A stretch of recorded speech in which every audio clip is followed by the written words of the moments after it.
Hello and welcome to Forex.Academy, the #1 website for Forex and crypto education and analysis. In today's edition, we're going to be discussing fundamental analysis, the sector breakdown.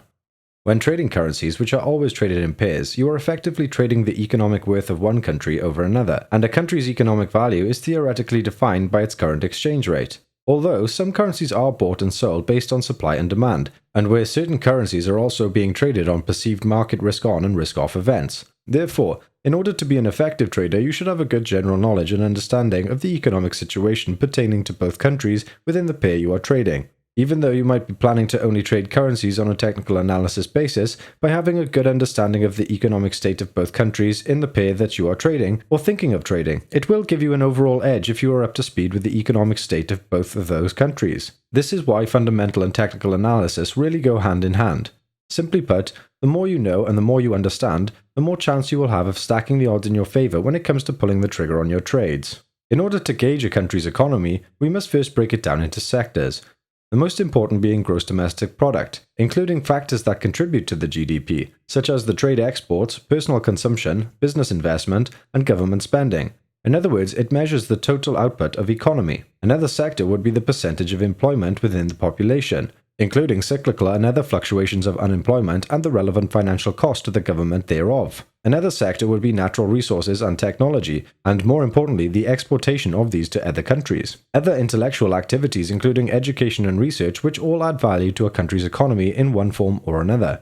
Cyclical sectors are also important components because they tend to have the effects of shrinking or expanding an economy during periods, and where one example might be the production of crops, where winter months play a part in the reduction of harvests and associated production staff. Finance and credit falls into this sector too. Other areas include building materials, commodities exploration and processing, banks and asset management, investment brokerage, insurance, property management, retailers, auto parts, residential construction, restaurants and entertainment. The defensive sector reflects essential consumer needs such as healthcare, staple foods which is virtually immune to economic developments. Telecoms would also fall into this bracket, especially as society become ever more reliant on the internet.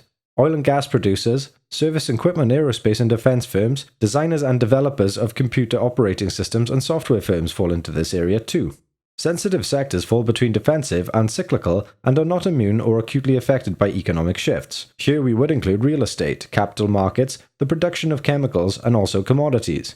If GDP outlines the total output produced by an efficient economy, then gross value added, or GVA, is the term used to highlight the performance of individual sectors of an economy. The breakdown of sectors is of particular interest to equity traders, as especially fund managers who will often adjust their portfolios on a sector-by-sector basis. And while some Forex traders believe that the constant assessment of economic conditions within an economy will always be reflected in the current exchange rate of a particular currency pair, it is essential that traders analyze the contributions of the components of an economy as best they can in order to have at least an overview of how economy is performing. Here at Forex.Academy, we teach traders that you can never have too much knowledge when it comes to navigating the complex nature of the Forex market, and the significance and importance of recently released and imminent economic data releases should never be underestimated. It is also essential that traders have a reliable economic diary to hand when they take note of key economic data releases, because these are likely to be the times where volatility increases. If you enjoyed the video, please like and subscribe, and comment down below if there's anything you'd like us to cover in future, or if you would like to discuss the topics we have covered. Have a great day.